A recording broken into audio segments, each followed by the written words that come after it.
be, then I'll go. Thought that I... Good morning. Welcome to the channel of Grand Colombia. Welcome to Armenia, Colombia, where I happen to be sitting right now at this very moment. Today, in a couple minutes, Sandy will be back on with some news from Cuenca, you know, the second-rate town in Ecuador. Okay, for those who didn't watch a few weeks ago, you won't understand that. But I want to cover a couple things first. I put a video out 2 days ago that was a pretty big update on what's going on with the channel, where it stands, what kind of progress we're making, plans for the future, my trip next week to Bucaramanga, or the week after, I don't know, 12 days maybe. And I leave on the 22nd, whatever that is. So 11 days. So I did that update, and I got a question. Well, first of all, because I will be gone that weekend, that Sunday, there won't be a coffee time. Why won't there be a coffee time? Well, one of the updates was the fact that my laptop fried, and I knew the battery was bad, but I didn't know if there was something that caused the battery to be bad. It was a little premature for the battery to explode like that. So I got the battery in record time, I think 7 days or something, and it didn't take care of it. And I had my laptop yesterday completely disassembled. The motherboard was out. I don't have any test equipment. I know my way around these things, but I didn't have any test equipment. And I couldn't find anything obvious. I couldn't find anything that looked like it overheated. So I'm going to have to pack it up and find a local person that can fix a HP i7 and hope for the best. Now, I did get a question that said, why don't you just use desktops? That you say, well, how am I doing this live today? Well, I'm doing it on that backup desktop. But I can't really edit on this desktop. So I can do live like we're doing here. And I can do sort of some talking head videos like the last one I did on the updates, where I'm actually I'm using the live program and I'm simply recording it. And there's very minor editing. And I can pull those off as long as they're not too long. That was about 14 minutes. But I can't really edit if I have clips of the scenery or riding in a taxi or anything. I can't really edit it because it takes so long. It times out. It creates all kinds of problems. Even on my most efficient editing program, it just doesn't cut it. So that's going to be an issue until I figure out how to resolve this laptop. But I got this question, you know, why don't you use desktops and get rid of the laptop? Because desktops are going to run cooler, they're cheaper, easier to get repaired. I get all of that, and everything he said about it was actually true. And I've built many a computer in my life. I have a degree in computer engineering. It's not like I'm stupid about these things, but you have to remember, except for the quarantine where, you know, you didn't really see much, what have my last 5 years of videos been? I mean, I'm out and around. So let's say I travel to Bucaramanga, and I have enough material to do 7 videos, but I can't edit them because I don't have a laptop with me. And I need to do that or I get so far behind. It takes me, it takes anybody, it takes me especially a long time to get these things edited. And if you're a traveling kind of person, you really have to, your bread and butter is that laptop. So yeah, if all I did was sit here or wait till I get back, but then everything would stack up, it just does not work. Otherwise, that's exactly what I would do. Also, I mentioned I've lived in 6 different places in the last 5 years. Now, I hope to stay here, and I have no plans at all, not even a thought of leaving Armenia, but you never know the future. When I first went to Cuenca, I thought that was going to be my last place. You never know. And I I have my life so that I can pack it into a couple oversized suitcases and a laptop bag and a backpack, and I'm basically good to go. All of a sudden, everything changes if you have and you're relying on a desktop. So that's the reason. I mean, if you're traveling, you don't do desktop. It's okay for now, for here, for backup, in case I had a problem, so I can continue. Also, I was asked, can you take this microphone out of the shot? I wish I could. I wish I could take it out of the shot, but you have to remember, this is a $30, excuse me, cardioid condenser microphone. It's a cheap microphone. It is not a $200 microphone. If I had a $200 microphone, I could sit it over there. It would be directional. It would cut out all the, excuse me, background noise, and it would work fine. Oh, I got this tickle. Don't want to die on camera. So you have to make do with what you have. And I've tried to get this out of the shot, but then the sound is too distant, is too muffled. If you step it up too much, then it becomes distorted. Believe me, I've tried. I don't want it here. Another issue that I have is I have to control what I'm doing. So I can't have this, I can't have this one down too low anyway. I've got it basically as low as I can without constantly hitting it. So that's why.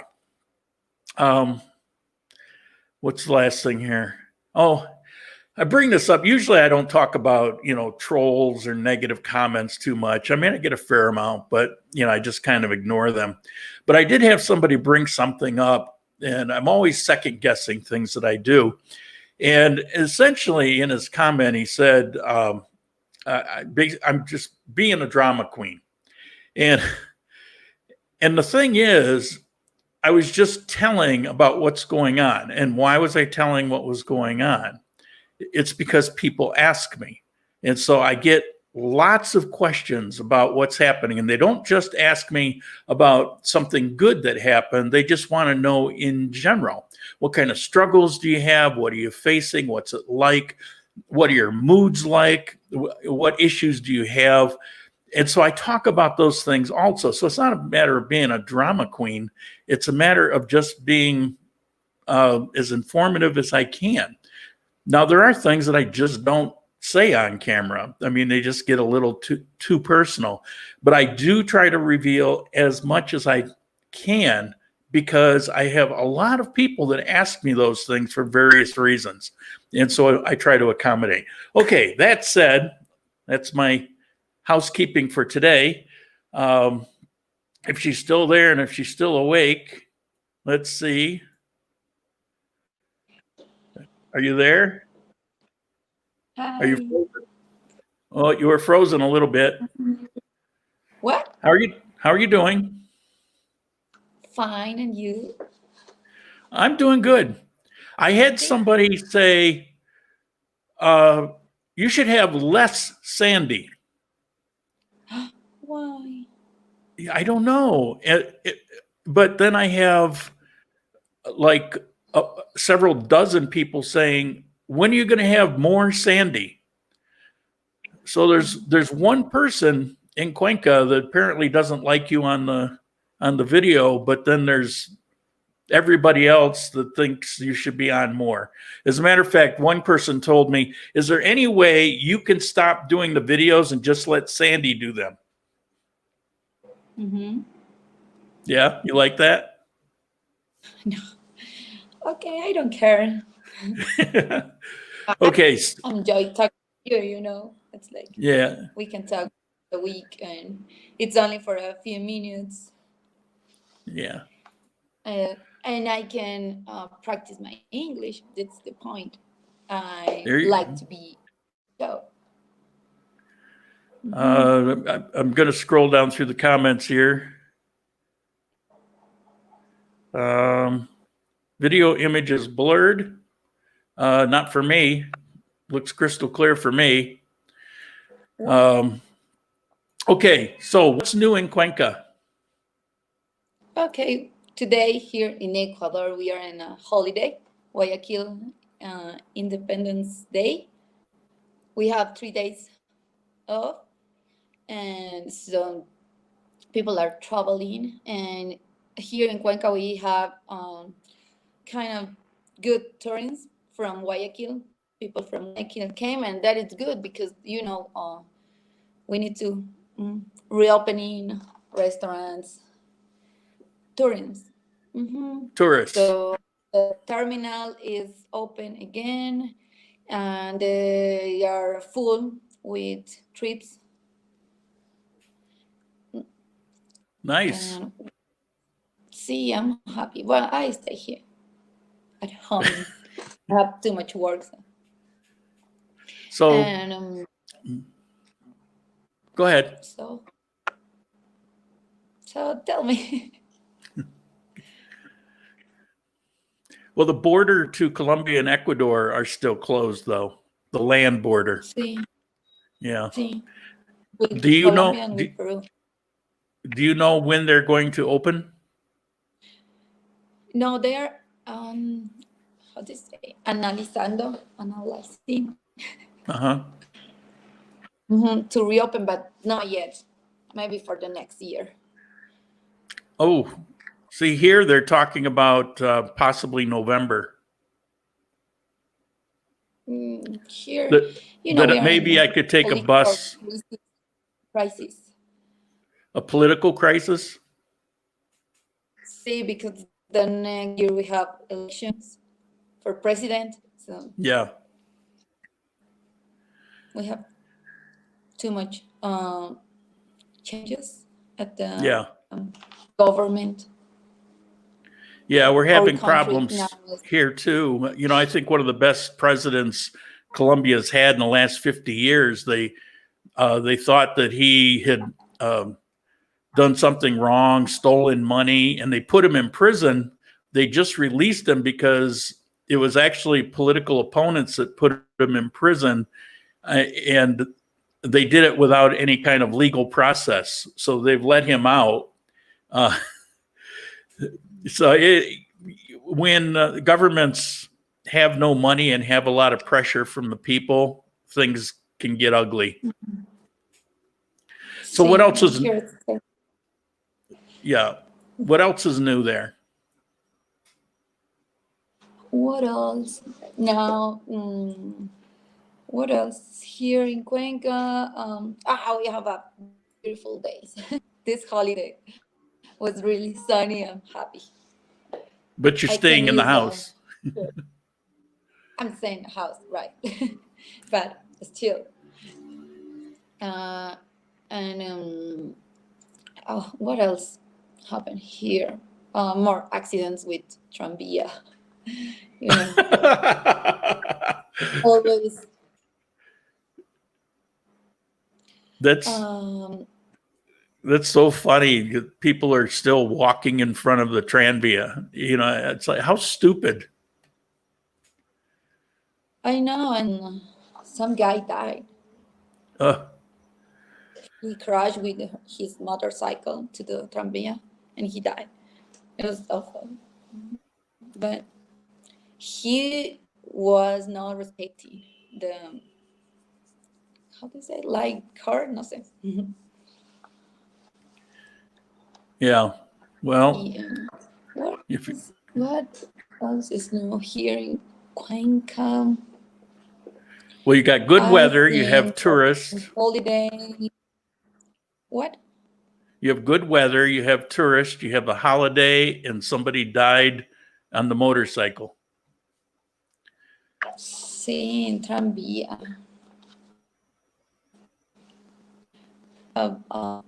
I know I work with environment group. So I was listening about they wanted to build five for bomberos Fire. build next to the lake in Cajas, and it Fire, has to be fire closed station. because it's fire station next to the lake in Cajas. So it is how do you say impacto,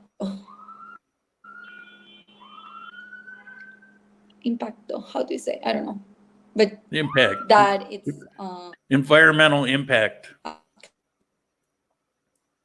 see, but because of, I don't know, it's stupid, like build a fire station next to the lake in Cajas. And now Cajas is Protected. a national park, so it's a Right. reserva. So you have to keep the animals, biodiversity there, and they are building. And then the industry neighborhood, the park industrial here, Yeah. here, they are contaminating river, Machangara River. And it's So the rivers are the hurt, the cuencas hurt, and now the river is dirty.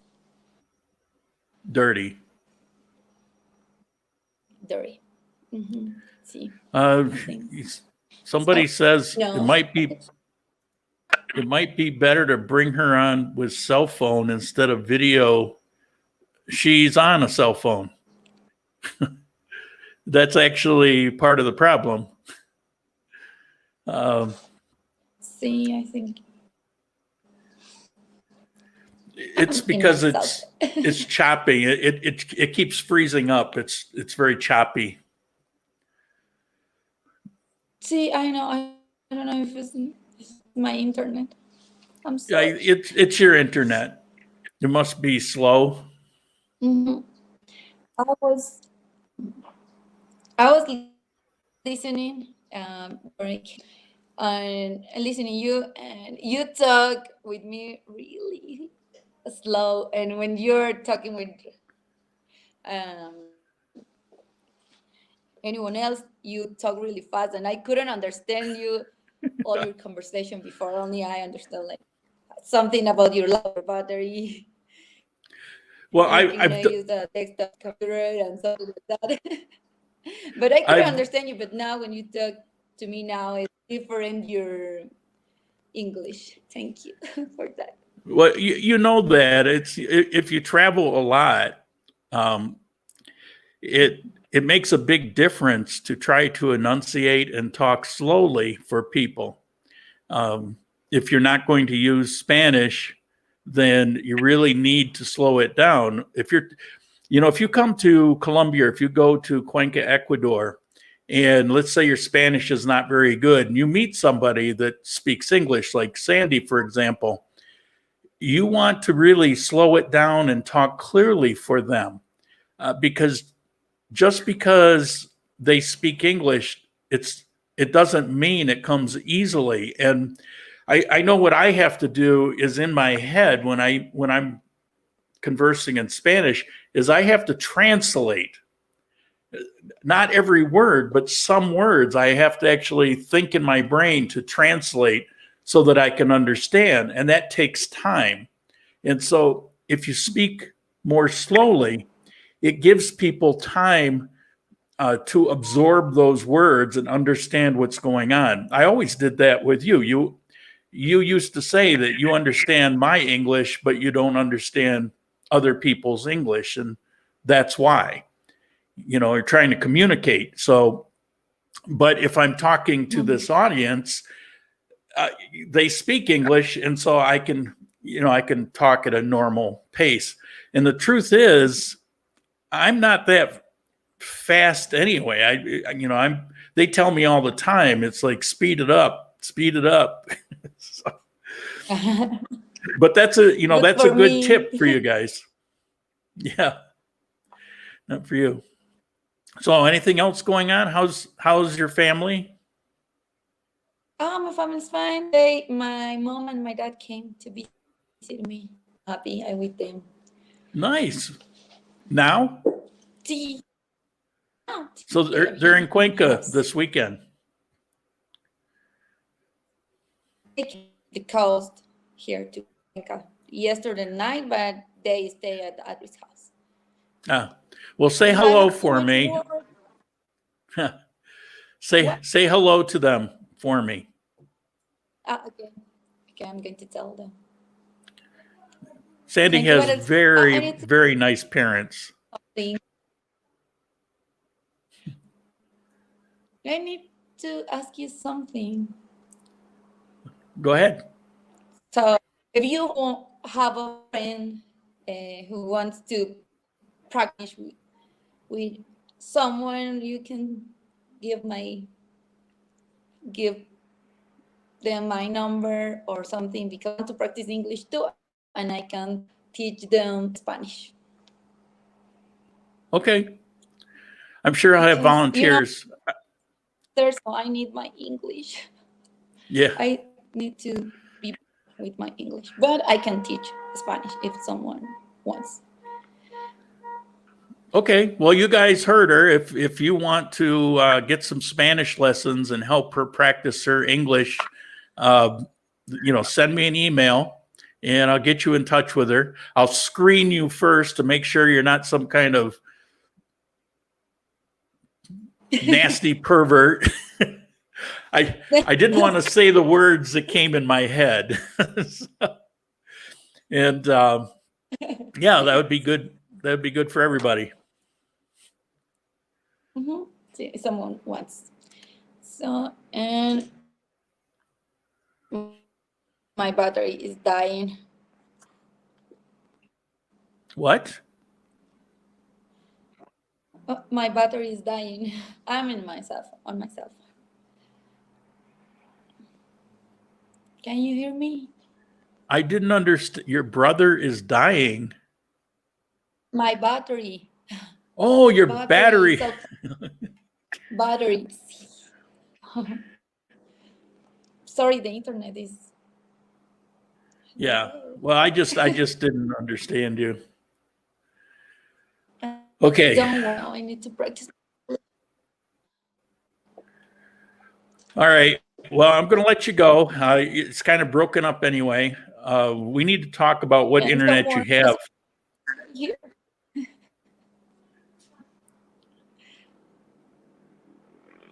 It's breaking up. So I know. I'm gonna have to go. Yeah, we'll talk about your connection. So I'll see you next week. Okay. Bye, Ciao. everybody. Bye. Ciao.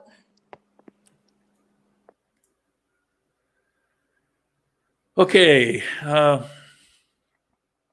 me look at these comments here. Okay. So, yeah, if you're interested, send me an email and I'll see if I can get you in touch with her. Howard Lee, a new member, welcome. Appreciate having you here. Okay. I don't have much for topics today, so we're going to go to questions pretty quick. I do want to bring something up, and I won't go into most things that I talk about are based on questions or comments that I get. You regulars know that. And I don't necessarily just read the question and answer it. I mean, sometimes I do. But a lot of times it'll be a conglomeration of, 4 or 5 comments, an email or two, and I give it some thought, and then then I'll talk on it. That becomes like a mini topic.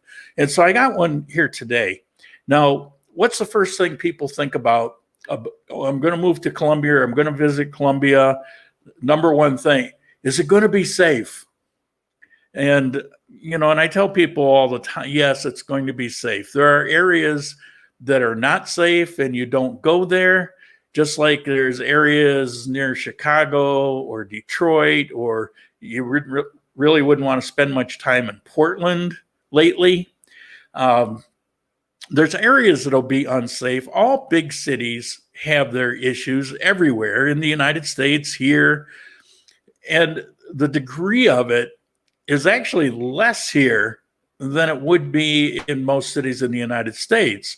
The safety issue and the concerns, it comes from, the movies that you see that sensationalize what went on 20, 30, 40 years ago. But that's not the Colombia of today. Now, there are some places where there's some problems. You don't want to be on the border of Venezuela. You don't want to be on the border west of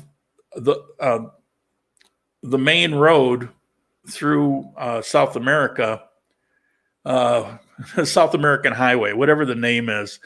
But you go west there at the border of Ecuador and Colombia, which is out by the ocean. That's a dangerous area. There's no reason to go there. It's mostly uninhabited. There's few villages here and there. It's jungle area. It's one of the areas that you'll see a lot on movies that portray Colombia as being a big jungle. So, there's some areas you don't want to go, but the vast majority of Colombia is pretty safe. And one thing I want to point, everybody who comes to Colombia, it seems I want to go to Medellin. I want to go to Medellin. And it's a wonderful city, and I can understand that. But planning your future to live in Medellin, that's not going to be for everybody. And there's issues there. And I don't mean with safety. There's some barrios you just don't want to go into. Coleman, thank you. I appreciate it. And I'll get to the questions here just as soon as I finish this mini topic. But there's a lot of absolutely stunning, amazing places that you'll go that are perfectly safe, and they're on a smaller scale. And I know a fair amount of people want to have some sort of rural living.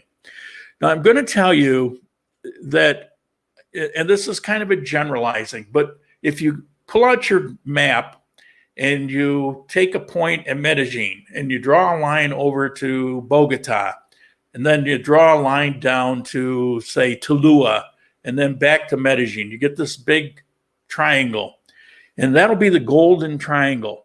And within that area, near the cities, but not solely, you're going to find these small towns that all have their own flavor, their own characteristic, their own unique personalities. They're amazing towns. They're just these gorgeous places.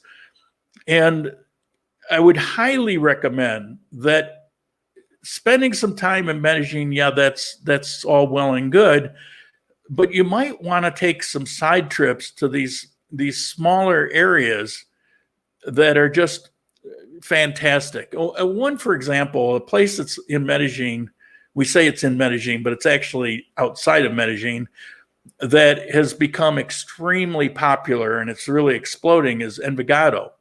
Now, before it was, we'll say, discovered, that was a good example of one of these places that's it's well equipped, it's got a lot going for it, it's clean, it's safe, it's very picturesque. There's places all over like that. There's some places south and west of Bogota, and I'm not a fan of Bogota, but I'm not a fan of big cities in general. But there's some very unsafe areas of Bogota, like big cities.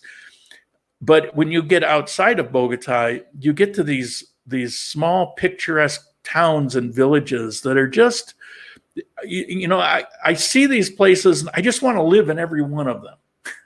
So don't limit your horizons. By all means, see Medellin. You should see Medellin and Manizales. And for me, Armenia is kind of in between what I'm talking about.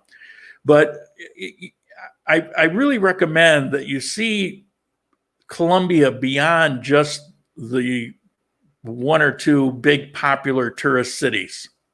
Okay, we got a question here. But before we get to the question, it's Q&A time. It's time to start asking your questions. Remember, 4 question marks first, then ask the question.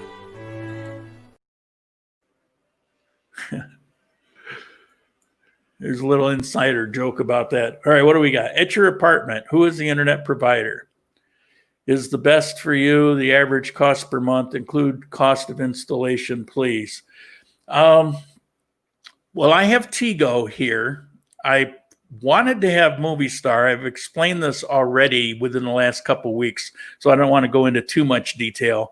But I really couldn't have Movistar here because they're in the middle of renegotiating a contract for their cabling, and so here it was very limited what I could get. So I switched to Tigo. I had Tigo when I was on Manizales, and the problem with Tigo is it tends to fluctuate, where Movistar is just rock steady. Tigo tends to fluctuate, and I have that here, and I'm getting some fluctuation. I bought a package that was higher than what I needed in case of that, and I'm glad I did. There's times when it's faster, slower than other times, but it's always fast enough. I can live stream on it even in the slowest time, so we're good there. Claro is another one that you could get, and the cost, I've got 30 megabytes per second. Is it gigabytes per second? Whatever, 30. And my cost, well, the installation, I got it on a special, so I don't have to pay until November. So I had 2 months free, plus the installation was free. And so my first bill coming up, it's 104,000. So somebody do the quick calculation, divide 104,000 by 3,800, and that's what my internet bill is. So it was 124,000, 20,000 more, which is what, $6-7 more when I had Movistar, and that was for 20. Now the 20 being consistent is better than 30 fluctuating, but you can get up to 300 with Tigo. The only problem is in this building, there's a lot of new expansions going on because I'm kind of in a somewhat undeveloped area. And so the highest I can get here right now is 30. Now that'll all change in a few months, but right now that's all I can get. So, but in most, if you had Tigo and you lived where I lived last time, you could get up to 300. I can't imagine.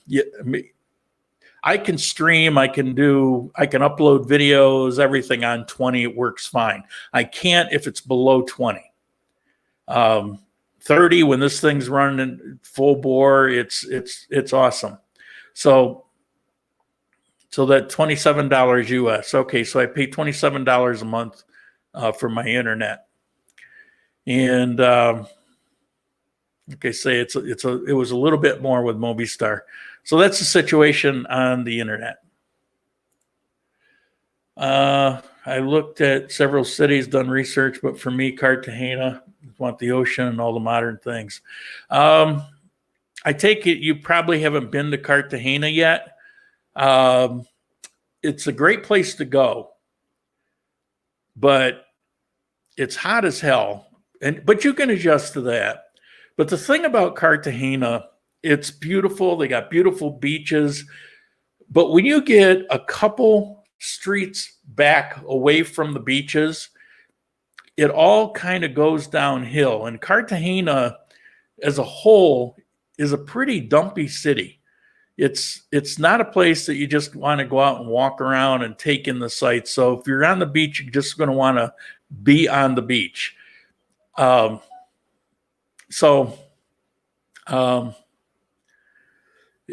I don't know. You might want to spend some time there, because you're going to find probably, now again, teach their own, but you're probably going to find that your life becomes limited by the areas that you actually want to be out and around in. If I were going to live on a beach, I would move to the island San Andreas. Absolutely beautiful island. They even speak English. I mean, it's a Colombian island, but the people that originated that island and what populates most of the island they call it island English. It's the same people as Jamaica. They sound the same. They have the Bob Marley Jamaican accent, the same culture. And there's some beautiful places there. And the nice thing about San Andreas is that island always has pretty good winds. And so even though, it could be 105 degrees, it doesn't feel too bad. I spent 10 days there, and it was just gorgeous. And there's a lot to do there. And while the island's not real big, it's bigger than the areas that you would end up living in, around Cartagena. I mean, it's just a thought. Santa Marta might be of more interest. You might want to check that out. Okay. Never been there, correct. Hot is good. Lived in Thailand many years. Yeah, it's kind of different. Although Thailand, I've been to Thailand also. It's muggy there. But the thing about Thailand, Philippines, that part of the world, it takes you about a month to get acclimated to it. And once you do okay. And Cartagena is sort of like that, but it's a very different kind of heat. And you say, well, it's a dry heat. Well, not necessarily a dry heat, but I don't know. The sun causes a lot of damage there. But anyway, check it out. You might want to consider when you go to see it, you might want to consider having some backup places to also go see. That I'm not trying to talk you out of Cartagena. And by all means, everybody who can get a chance to go, the fort is amazing. To think about the magnitude of that fort and how long ago they built that thing, it's just an engineering marvel. But I don't know. There's a difference. I mean, Disney World to me is the best place on earth, but I don't know if that would be a place I'd want to live. Let's see. I was told Envigado is a great place to live outside of Medellin, also in rentals, more reasonable. It is more reasonable, and it has exploded. So a few years ago, it was not on anybody's radar. Now it's people are looking to be in and around Medellin, but get away from the traffic and the pollution and all the problems that kind of city can have. And so they're looking at places like that. It's no longer a secret. It's kind of exploding. Bejo or Belo North is kind of a bedroom community, I guess you'd say. It's like a lot of people that live there take the train into Medellin. It's at the end of the train route. That's a nice place. It's warmer, but it's a nice place.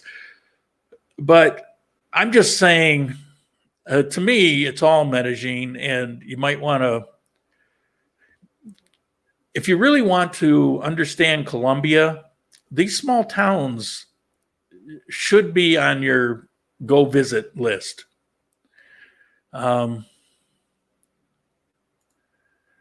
Sounds great, but I work online, need good stable internet. As do I, and I have that. When I say it fluctuates, what I'm saying is it doesn't fluctuate below what I need.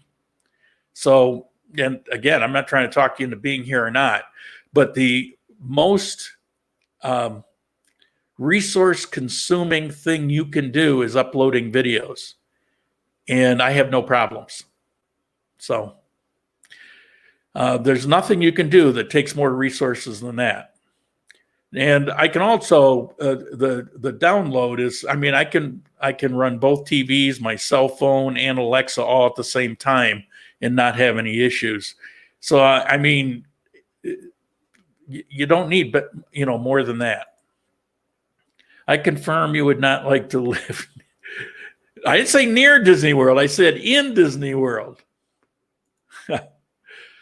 HD chillin', thank you. Always enjoy the show. Why not Mexico? What's this? Why not Mexico as a retirement option? Because I don't like Mexico. I've been Mexico many, many, many, many, many, many times. And Mexico is not for me. I don't like it. The wonderful thing about this world is you have choices. Some people want to live in France. France is beautiful, but me and the people don't get along. My mother was born in France, and I've been to France, and they're some of the worst people on this planet, in my opinion. Again, not everybody, but they're just a bad attitude. They hate everybody. And that's not for me. So, I'm in a place in Colombia where they love everybody. And that's better for me. Trying to catch these comments. I'm not seeing any. Please, if you got questions, do the question mark or I'm going to miss you. Living is not as visit. You're so right. First go look. Living as an expat or an immigrant is different. It's hard to see how it really looks outside the old part. Yeah, it's Cartagena is do I dare say it? Good part of Cartagena is a dump. Yeah, this comes up quite a bit. Rio Negro, that's definitely an option where the airport is located. It's modern and nice, and that's very true. So that can be an option. Again,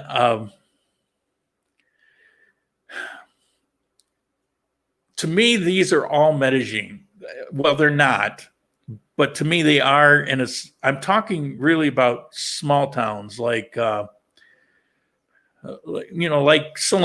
or El Jardín or Honda or, places like that.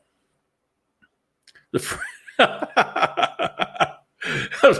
French hate themselves too. I don't know. I don't know about that. If they, the problem with France is it's loaded with French people. If you consider going to the Pacific coast west of you, I've been to most of Colombia. It's one of the reasons I'm excited to go to Bucaramanga because I've never been. And there's a handful of places I have never been before. But most of Colombia, excluding the Amazon, never been, don't care to. I doubt I will ever go. I have zero interest in it. That's where 3-foot-long mosquitoes live, and me and mosquitoes do not get along.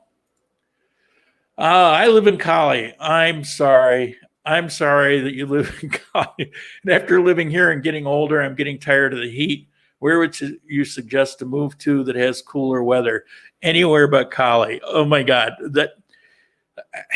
If there are body parts in Colombia, no, I don't want to go there. It's just not my place. And the thing is, I'm fully aware. I've been to Cali, I don't know, more than a dozen times. And I'm fully aware that there are areas and things about Cali that are amazing. But it's, to me, the heat, the filth, all the things that I don't like about Cali, it's not worth having those other things if you have to put up with that. That triangle that I described earlier, you want a place, all of those places have cooler weather. All of those places are much cleaner, much safer. The only place in that triangle of any size that sometimes comes close to the heat of Cali, not the same, about 10 degrees cooler, is Ibagué. It can get pretty warm there. How much is a bus ticket to your destination be? I don't understand the question. You're going to have to clarify, or maybe you're talking to somebody else in the chat. I don't know. I don't get that. I like to go to the beaches near Panamanian border. To me, Mexico is beautiful, but a little too conservative, and we gringos stand out much more than in Colombia. Yes and yes. I don't mind the conservative aspect to it. I would actually use the word more traditional, but yeah, I agree with that. I'm not a desert person. Good portion of Mexico is desert. Now, when you get further south, then you get into, a lot of the heat and humidity, which I'm not a fan of. And there's a cultural thing about Mexico that I don't want this to be a slamming thing. We can talk about the good things, we can talk about the bad things, but there's a cultural attitude that I found a lot in Mexico that I was not comfortable with. And that, to say it as nice as I can, it's to rationalize or justify a bad action. And I found that a lot there. And that's not to say everybody's like that. I'm not saying that, but it's far more accepted there to do something bad and rationalize why it's okay than in most places that were on my radar. I did consider Mexico, but while I've had some decent times in Mexico, overall, it was never a good thing for me. And then I had a friend who went through a nightmare there. And from that moment on, Mexico, it just would never be an option for me. What went on there should never happen anywhere. And unfortunately, it's all too common in Mexico. So no, I like a good, reasonably honest justice system. I like good, reasonably enforced laws. I mean, it's just a better society. And corruption ruins it. It's one of the issues in Ecuador. There's still a lot of leftover corruption. They've worked hard to try to get rid of it, but it's still a problem. Here in Colombia, historically, that was always a problem, when you have a lot of drug money and stuff. But again, that was a long time ago. They worked real hard at cleaning it up. For example, the mayor here in Armenia, they went through the legal process with him, removed him from office, found out that he was innocent, reinstated in office, but it was all done on a legal basis. And, I from afar looking at what was going on, I really appreciated that they were looking out for the people's money. Now they just have to find out where it really went, which I think they probably have by now. I heard Rio Negro is colder than Armenia. I wouldn't say that. See, the thing is, I've talked about this to death. Where in Armenia? Where I lived the last time, or in the south? Because all three have different climates. As to France, unless you speak French, you're dirt. English or Spanish does not cut it. Well, yeah, you could speak French and you're still dirt. I tell you, no, I don't want to go there. Robert, I took 3 years of French and I don't speak it. Too many la. When I went, I had, because my mother was born in France, at that time, I had a passing relationship with French. And the language wasn't the issue for me. As a matter of fact, I found that most everybody spoke English. In Europe, English is like the second language of just about every country. So it wasn't a language issue. It's an attitude of people. And maybe I'll tell a story sometime about, a particular event. There was a number of things. It wasn't, I don't write off a country because of one bad episode, but it culminated. It was inclusive of all the negative things I experienced, all rolled into one package where everything bad that could happen happened in this one particular episode. And, it might be an interesting story to tell sometime, not today. Healthcare in Colombia, I think, is a lot better than Mexico. It depends. I mean, Mexico has it depends on where you are. Colombia in general has some of the best healthcare in the world statistically. They're not behind on anything, but you can go to some in the U.S., it's like you have healthcare that ranks number 12 in the world or whatever it is.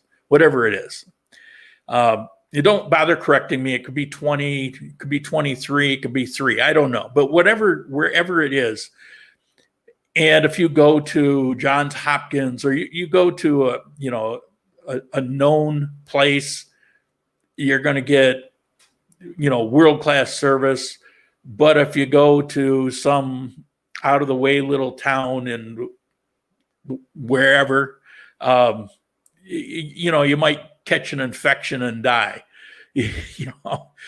And again, there is no way to categorize a lot of these things, by country. You can't say, well, Colombia is, unsafe, or it has good or bad medical, or all of these things. It depends. Now, the further you get away from being able to reach good medical, like Ecuador is considerably further away. You really have to work to find the good stuff, where here in Colombia, not so much. In the US, if there's a bad hospital, pretty much everybody knows it, and so you can avoid it. As to Mexico, as a Mexican American, it's true, a lot of death, corruption, class matters, and my daughter lives. Yeah, class is a strong thing there. Ecuador and Mexico both have that as an issue, and here not so much.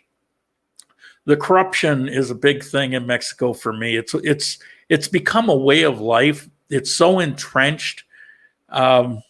It's hard to understand. It's hard for me to believe that they'll ever be able to get away from it. It's so deeply rooted in Mexico. And that attitude that I said about rationalizing or justifying a bad action, it's all related to the same thing. It's just become so ingrained in that society. And if there's a single reason why I wouldn't want to be in Mexico, it wouldn't be the climate, or it would be that aspect of it. Hey, Danny, I was just in Medellin. The airport is in Rio Negro. Difference of temperature is obvious and immediate. Yeah, 10 degrees cooler. True about Rio Negro, it's cooler, more wind. It's in the northern part of Armenia as opposed to the southern part. Is it warmer in the no? It's the opposite. It's cooler in the north and warmer in the south of Armenia. And this is all within a mile. No, it's not a mile long city, but if you go from one spot where it's cool and breezy to another spot where it's kind of hot and the breeze is gone, you'll find that within a mile. And it's continual microclimate. It's like that day in and day out, which is why the North is so popular. It's why the majority of the new growth is in the North. It's why wealthier people will live in the North, just because it's a better place to live.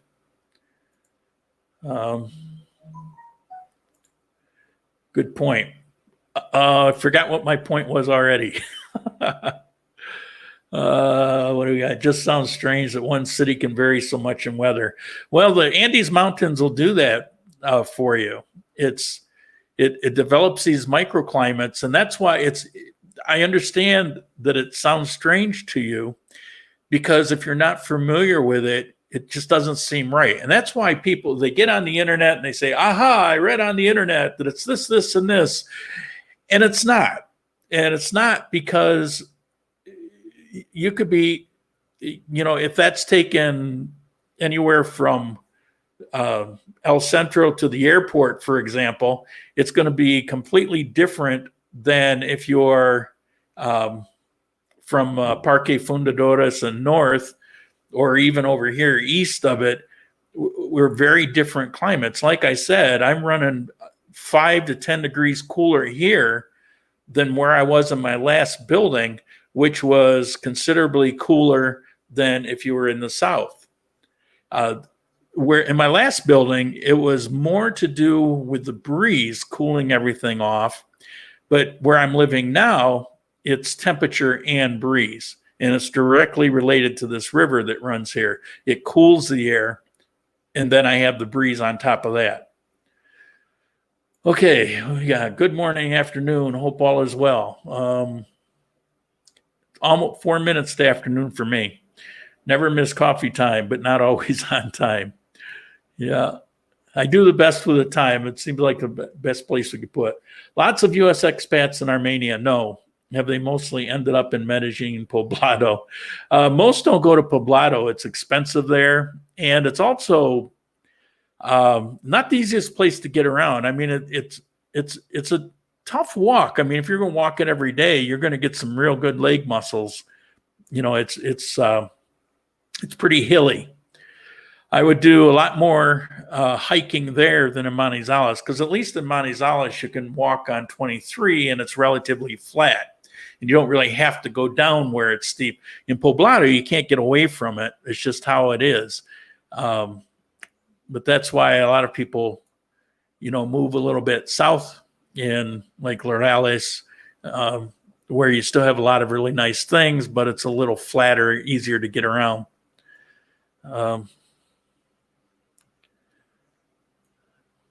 So, you have any other questions?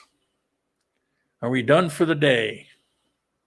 I'll give you a minute for last call on questions, and then we'll wrap it up. I made the mistake of shutting my door and my window, and it's getting a little stuffy in here. I don't know why I shut the window. I was concerned that it would be a little too bright, and I've got paper over the window so that I can kind of adjust it. But then I shut the door on top of it, so it's getting a little warm in here.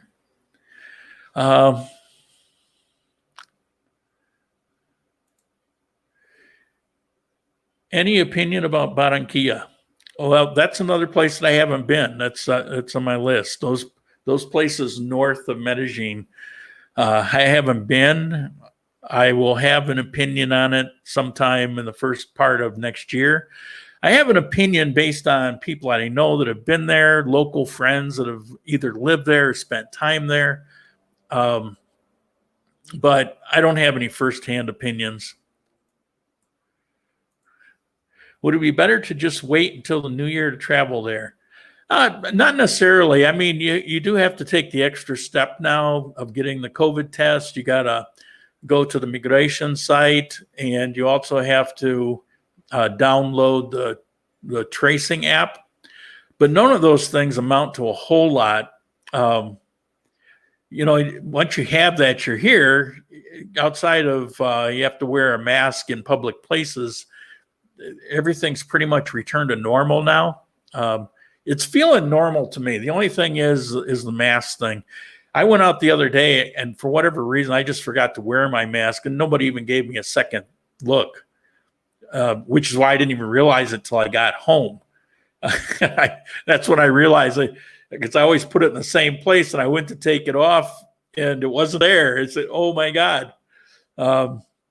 Nobody called me out on it. None of the security guards or anything, but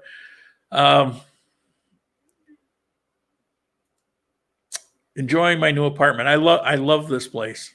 I'm very, very happy with it, but it's only been a couple months, so give it a little more time. But right now, I love every minute of it.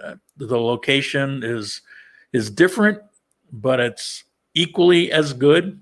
I'm a little surprised at myself that I put this on a second tier when it should have been right up there on a first tier.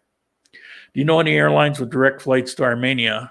There's one, and it's Spirit.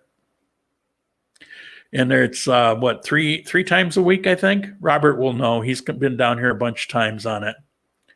Which region has the most beautiful women? The region of Colombia. But you know, taste in women is you know, some people like you know, darker women, some people like lighter women, some people like red hair, some brown, some blonde.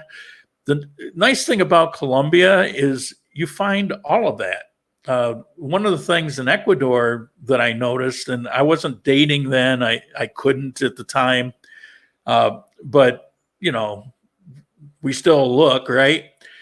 And you didn't really find much difference. So either you like a certain type or you didn't have a whole lot of options. And Sandy is actually kind of unique there. She has a different look than most Ecuadorians. And I don't necessarily mean indigenous or like that. It's just a little different look. They look more like Peru. But in Colombia, you look like it's just a mixture. You talk about a melting pot. Colombia is a big melting pot. And you'll find, if you like red hair and freckles, you can find it, for example.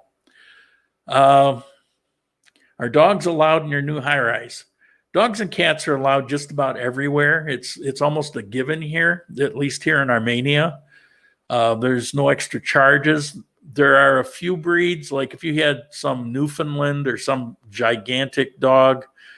Also, some places are a little leery of pit bulls because despite pit bull lovers, and I appreciate them, and I love dogs, I'm a dog lover, but they have a reputation for a reason, and contrary to what people say, it isn't always the owner.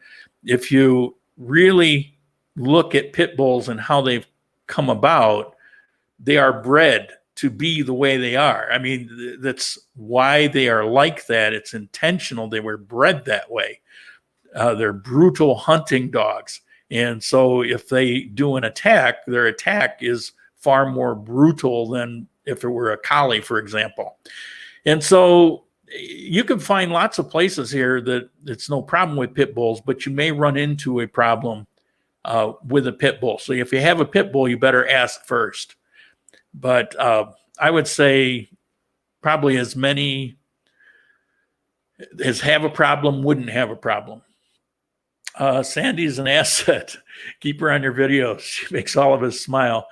Sandy and I have been friends for a long time. And the one thing I love about Sandy is she always makes me smile. She's, as I mentioned a few weeks ago, you know, there's only 2 times I've ever seen her where that wasn't on her face.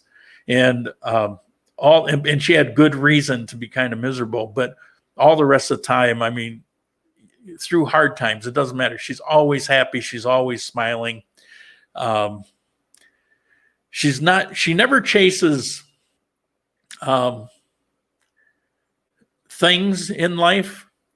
Her life is her daughter, her family, just going out on a sunshiny day or going down by the river. Those are the things that make her happy. And her work. She loves her work in the science lab. Not all airports are open in Colombia. Each city is opening on different dates. Medellin and Bogota are open. Armenia and Bucaramanga is not yet. Armenia is open. But you're right, they open at different dates. But Armenia opened this past week. They opened. But you're exactly right. You want to check your destinations for their open dates, and the big airports open first. And Armenia opened several weeks, I believe, about a week or 2 after Medellin. But in Bucaramanga, Yeah, I don't know. There's been a lot of talk about Bucaramanga as an international, and apparently it's international, but only from Panama. So if you want to fly into Bucaramanga, you have to fly to Panama first, or some other city. Maybe it's not Panama. But I can tell you, Armenia, as of right now, is open. I was reading on the Condeo News a couple days ago that they'd finally opened it. There are so many layovers trying to get to Armenia from the northern part of the U.S. Yeah, but those layovers are all in the U.S. The flight from Fort Lauderdale is direct to Armenia. Have to heard of the Diddy app for rideshare? Have you heard? No, I don't know what that is. And I kind of avoid those things because they're not licensed and they're not technically legal. I know everybody wants to do the, Uber cars and all of that, but it is problematic. If you're a taxi driver and you have to pay various taxes and licensing, and you got to pay for the meter, you got to pay to be inspected that you're operating legally, and all those things that are consumer protections, and then you've got somebody that's undercutting you by half. Yeah, you're saving that money, but you're directly screwing the taxi driver who's for the most part trying to make an honest living, and you're also removing the protections that you would have. And it's not to say that something couldn't happen in a taxi, because occasionally they can, but I don't know. I take taxis. What else? Is there a fine for not wearing a mask? Not that I'm aware of, but you won't get into store. Well, I went into a store the other day, but for the most part, they'll have people at the door and they'll check your temperature. And if you're not wearing a mask, they just won't let you in. So the thing is, if you're here, just, I'm not a big fan, and I understand the arguments on both sides, and I've looked at it in depth. And the bottom line is few people even understand what the use of the mask is for.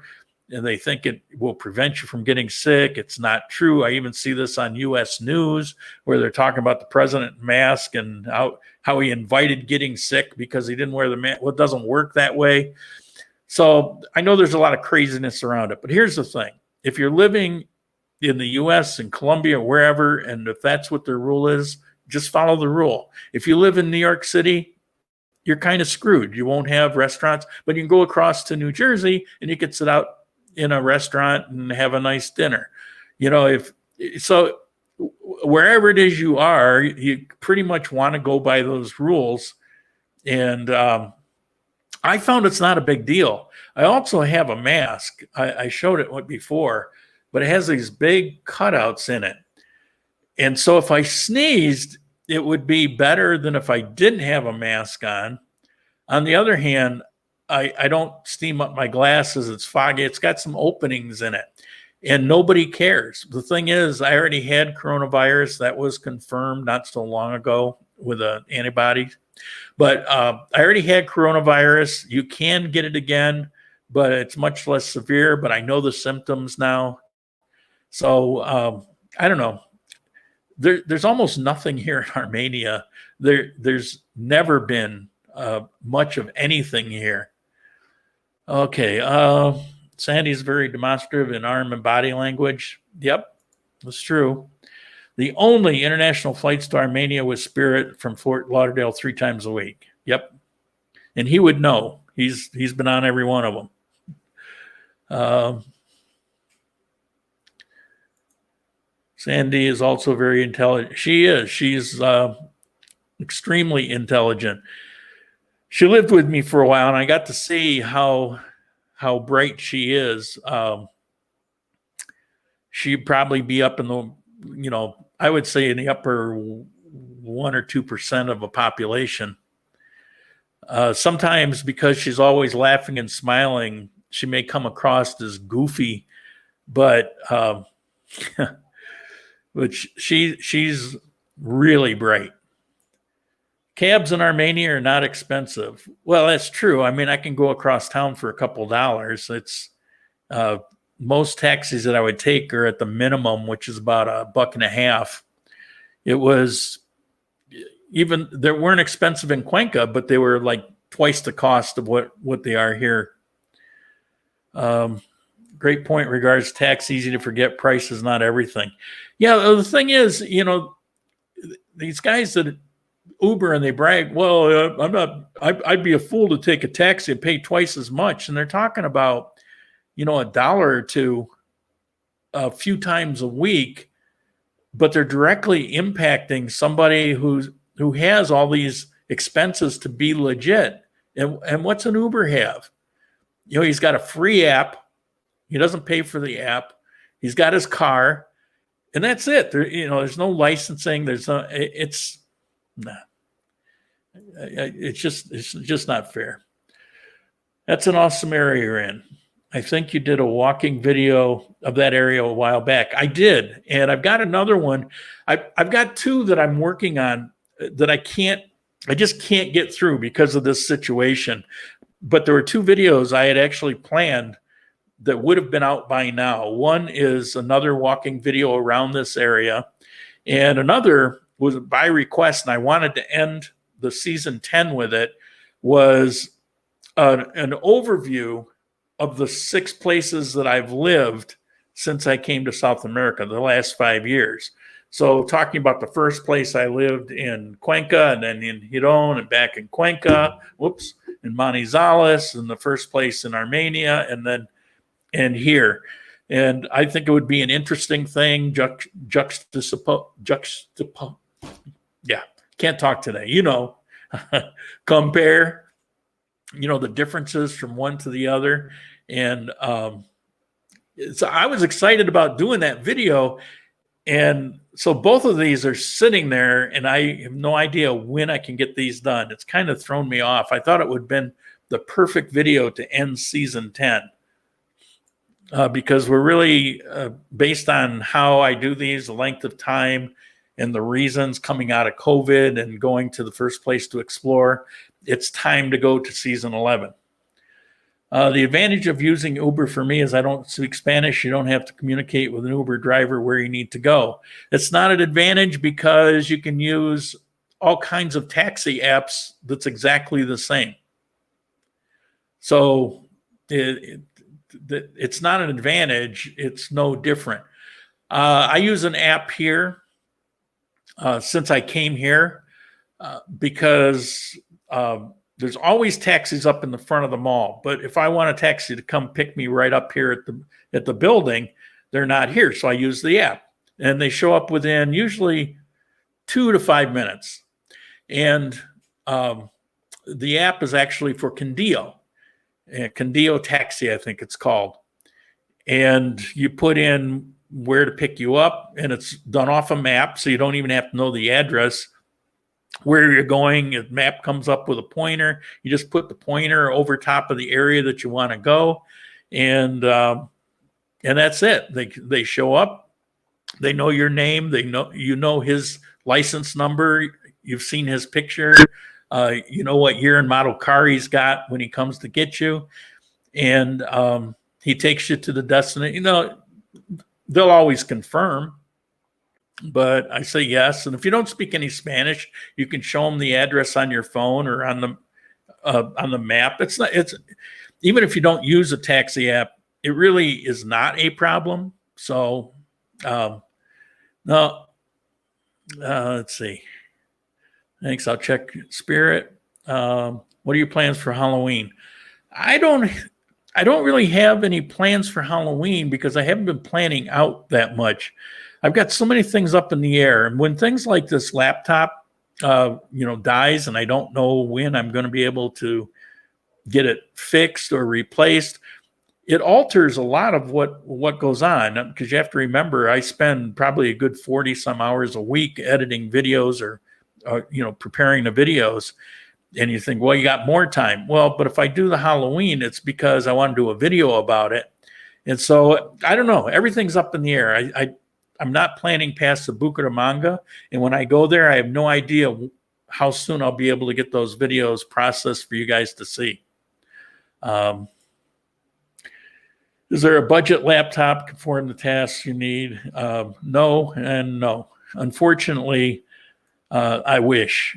I'm going to try to get this one repaired. And if they can repair it, I'll be able to afford it. You know, I'm on a budget, but during this COVID thing, I've trimmed my expenses as much as I can because I haven't been going anywhere. And if I were to buy another one, it's going to cost me about $1,600, and I'll have to have it muled down here. Down here, it's going to cost me about $2,200. And if I have one shipped from the US, laptops have a high tax. It's going to be about $500 and some tax on it. A lot of things don't have tax, but a laptop is one of the things that has a pretty heavy tax on it. So that's basically the situation. It has to be of a certain type because of the software that I use. I mean, if you go back some years ago, the software would perform on slower machines, obviously, but as they keep upgrading, you don't have access to the older versions, and the new ones require those resources. So it's just how it is. It's a great idea, especially when you're going to the bamboo area. I lost track. I don't know what the great idea is. It's nice to hear about the taxi app. Wasn't aware of that. Yeah, there's Easy Taxi. There's actually in Cuenca, there were a couple to choose from. Here in Colombia, many of the departments have their own local taxi app, but you also have your national apps. So sitting right here in Condillo, I think I have 3 to 5 apps to choose from. I just took the Condillo app. It's a conglomerate. It's a localized group of taxis that put it together, and and I prefer to support that than an international conglomerate. Although I have no problem with international conglomerates. I have no problems with business in general, but if it can be localized, I mean, I live locally, and so I use that. If I travel, I would just probably download Easy Taxi. How many great ideas do you get?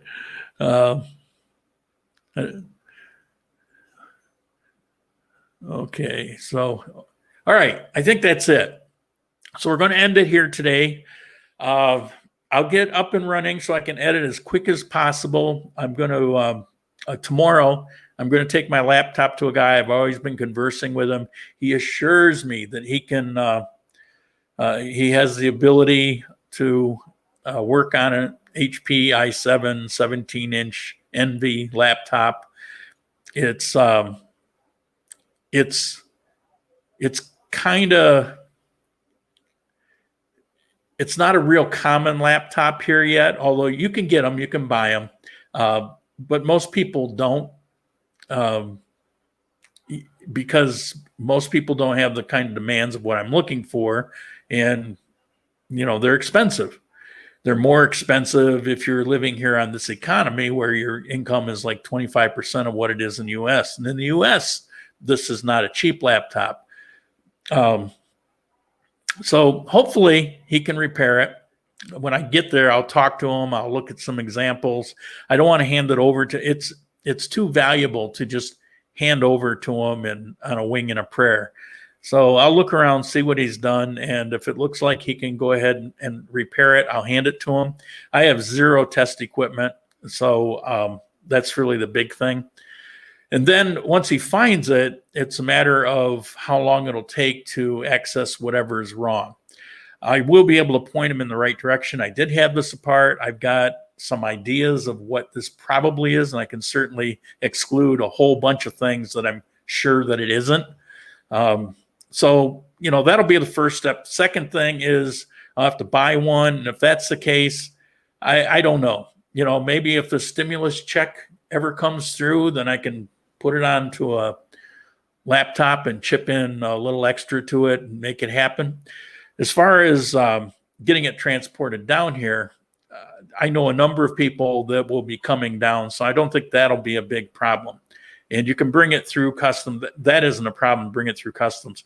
You just take it out of the box and you just put it into your suitcase or whatever, and you just walk across.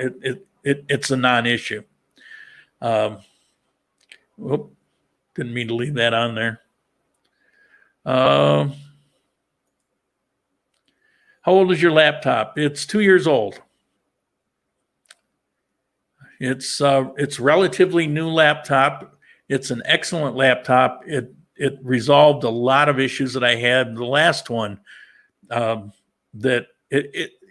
editing is just hard on them. It's hard to explain this to people that aren't doing a lot of editing, and I do a lot of editing. So if you edit every now and then, or you never edit, the idea that you have, you know, I've been told so many times, well, you're doing something wrong if you have to go through a laptop and, you know, every couple of years. No, that's what happens. That's just what happens. And if I could do it desktop, it would last longer. But the other thing about it is, even if they don't overheat and break down, as the software keeps getting upgraded, you have to upgrade the hardware to go along with it, or it will no longer run it.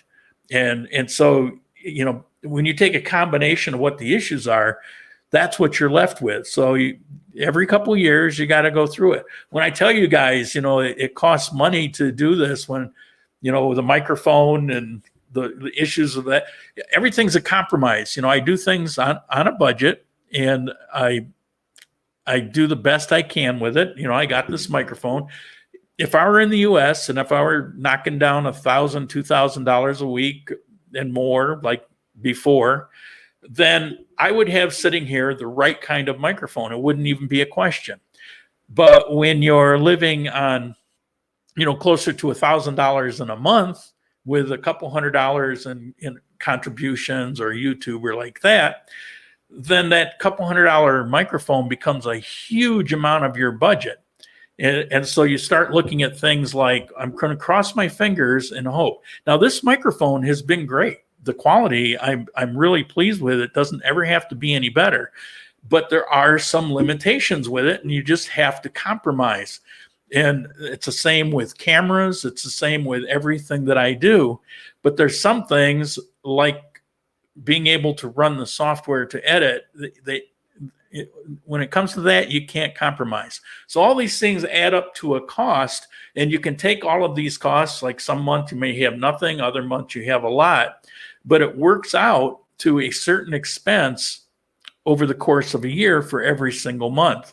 That expense comes to actually close to $400. Now, I swore that I would never, the channel would have to support itself, and I act like it does, but in truth, I always have to chip in because these things come along.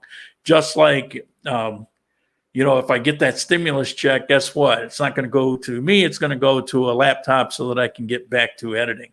But that's to me because I enjoy, you know, what we're doing here. Okay. What do we got? Can you help the laptop by using a fan of your own? No, I had a cold,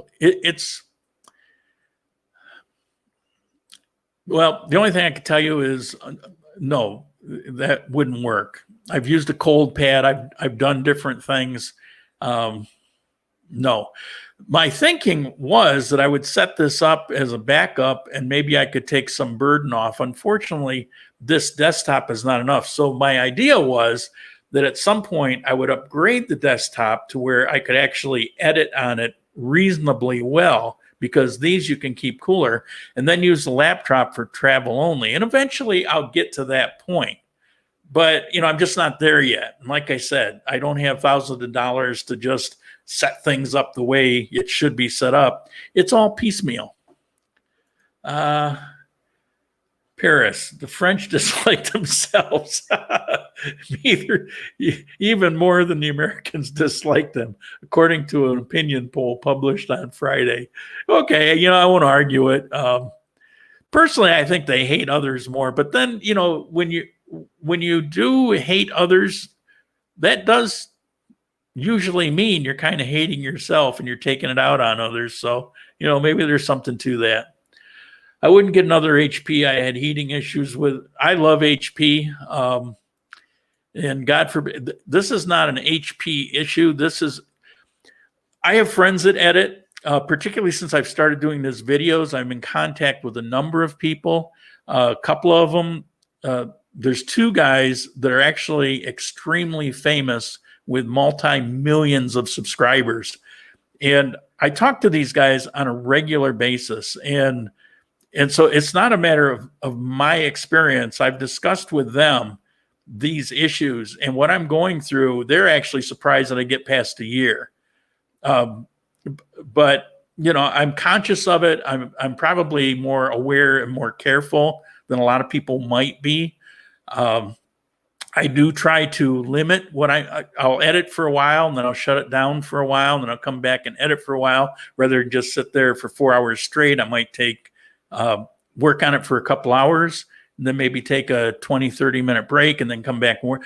So I do what I can to minimize the problem. This is just a problem with editing, and whether you have Acer or Dell or HP or whatever, you're going to have this issue. And don't even bring up Mac because, Mac lovers are going to love Mac. They have the exact same problem. It just costs a lot more when you need to. Your expenses with a Mac to operate are considerably higher than if you're using a PC base. Okay, so I appreciate what you're saying, but it's not my experience. So I'm exclusively with HP for the specific reason of issues that I've had with other things. Understand, I've been doing the videos and the intensive editing within the last handful of years, but I've been involved in computers since 1982 when I bought my first one and when I was in college for computer engineering. So I'm not parading myself as an expert, but I'm not an idiot about it either. And while I've never worked directly in this business, for a lot of years, this was a second income for me. I can't tell you how many computers that I built, how many network systems I put in, lawyers' offices, and things like that. So I'm not stupid about these things, but I don't parade myself out as an expert, particularly since I'm not that deep into it anymore. But I know my way around these things. I know what causes the issues that I have. So anyway,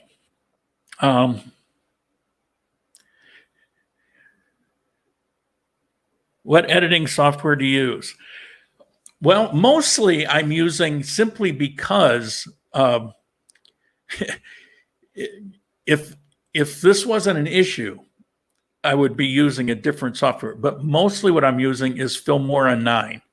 I also have Filmora Professional, and I also have Cyberlink. And I really like Cyberlink, but all of these programs are less resource intensive.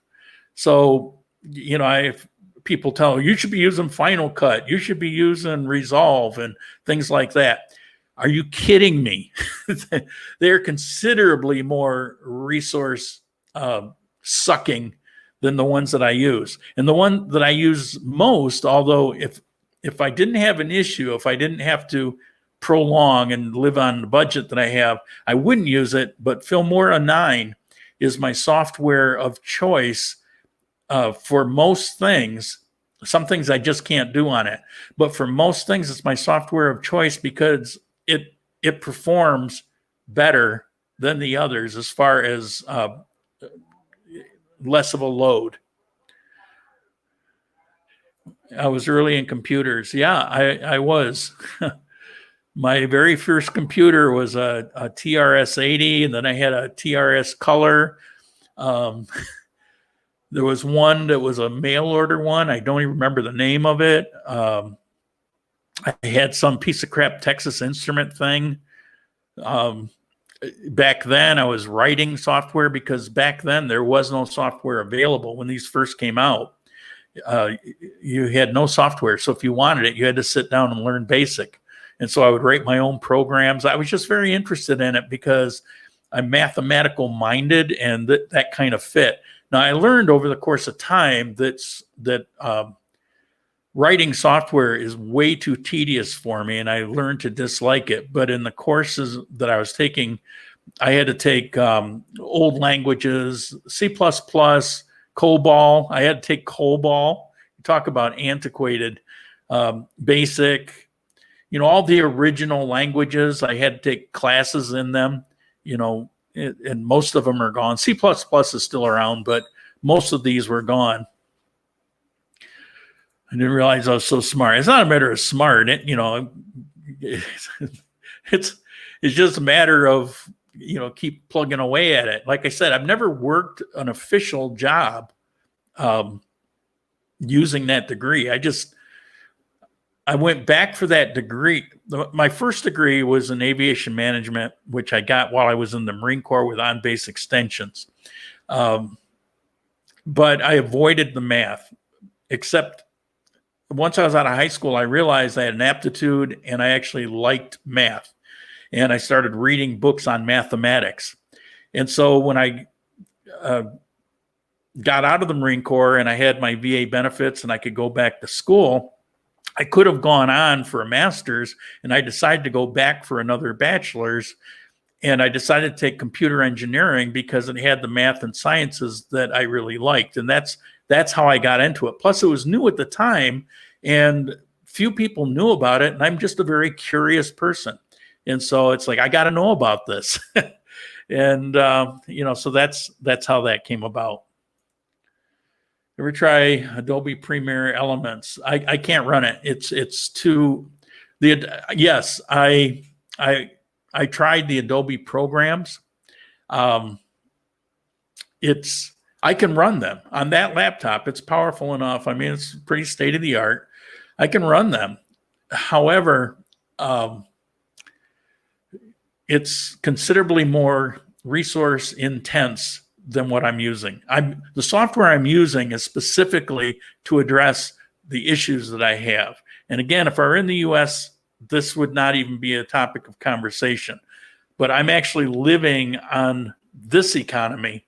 And so when those things come along, they're 4 or 5 times more expensive. All of a sudden, the decisions get different. Great stream. Thanks. Going to bed after midnight here. Take care. I imagine this is pretty boring to a lot of people. We're talking about computers and we're not talking about Ecuador or Colombia. And if that's a concern, I'm sorry about that. But when we do these, we tend to kind of get off on tangents anyway. And whatever it is you want to talk about, with very few exceptions, I'm up for talking about it. I won't talk about politics on here. I'm going to avoid religion. The things that people get so heated about. Because the thing is, I don't care what your politics are. If you're a good person, I'm going to appreciate you. But if we start talking about politics, then we're bound to argue. And, that's not what this is for. If you want to hear about politics, you go to my personal channel, and I'll talk about it there sometimes. Okay. All right. We're done. We're done for the day. We went long again. Seems like we only go long now. So it's going to be, I guess, 2 Sundays from now, unless something changes. Maybe it will. I'll get to it as quick as I can. I'll get this resolved as soon as I can. Fingers crossed. And I'll see you in a couple of weeks.